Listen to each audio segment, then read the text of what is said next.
ঈদের দিন আসলে আপনি আপনার ওয়াইফকে মাস্ট একটা বিগ অ্যামাউন্টে সালামি দিবেন। অনেক স্বামী আছে দেখবেন সবার বেলায় তার পকেট ভর্তি টাকা বের হয়, আর বইয়ের বেলা আসলে স্বামী হারকিপটা হয়ে যায়। স্বামী আছে না নাই?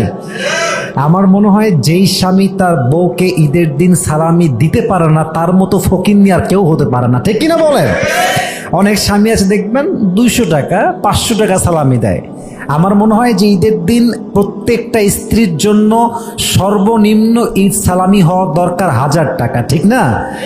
এখন আপনার স্বামীর যদি সামর্থ্য থাকে অবশ্যই স্বামীর উচিত তার ওয়াইফকে এটা বলা যে জান তোমার কতটুকু ঈদ সালামি লাগবে আমাকে জাস্ট সংখ্যা বলো।